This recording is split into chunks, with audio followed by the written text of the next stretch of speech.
Masarap at nakabubusog na pagkain sa murang halaga. Yan ang bentahan ng mga karinderya. Pero maging mapanuri sa mga kinakain mga kapuso dahil panalo man sa lasa at presyo ang ilang karinderyang ininspeksyon ng Quezon City Health Department. Bagsak naman sa kalinisan. Balitang hatid ni Salima Refran.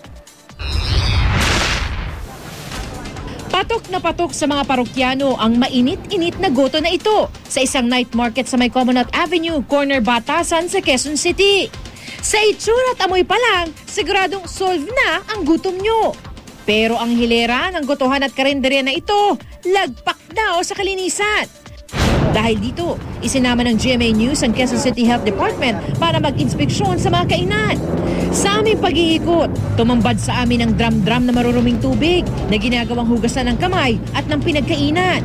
Sa katunayan, namumuti na ang tubig dahil tila ilang ulit na itong ginamit na hugasan. At ang iba, para menos sa hugasin, nilalagyan nila ng plastic ang mga plato at mangkok na maaari namang maging banta sa kalusugan. Dito sa sabunin, tapos babanlawan na lang dyan. Yan lang, tapos na. Diba ninyo alam na hindi tama yung natin pag tamang paghuhugas ng mga kutsara, tinidora, baso. Hindi masyado nalilinis yan dyan. Tapos naka-expose tayo sa mga usok ng tambucho, alikabok. Pati yung pagkain, na-expose yan. Ang isa pa nga sa mga tindahan, inilapag ang mga lalagyan ng sausawan sa kalsada, tabi ng gas at mga basura. Mali mali yung ginagawang practice nyo, pati suka na nakatabi sa basurahan. Tapos hindi rin dapat na naguhugas na nakalapag dyan sa kalsada. Hindi rin nakalusot ang mga nagtitinda dahil maging sila ay napuna. Pakilabas nga yung kuko. Pakilabas yung daliri. Mga daliri. Ba ng kuko. Dapat pinuputol yung kuko na yan. Dapat malinis. Naka-hairnet.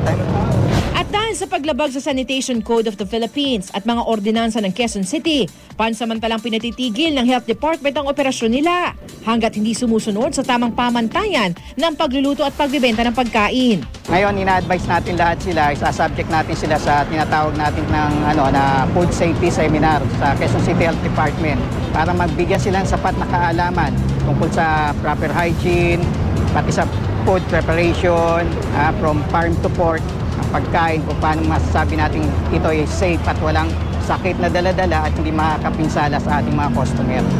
Willing ako, papuntahin ko sila isa-isa. Kahit grupo-grupo o by 5 sila o by 10 para maka-attend sila sa seminar, malaman nila ang patakaran. Ang sino mahuhuling lalabag ay posibleng makulong ng hindi tatagal ng 6 na buwan o pagmultahin ng 1,000 piso. Salima Refran, GMA News.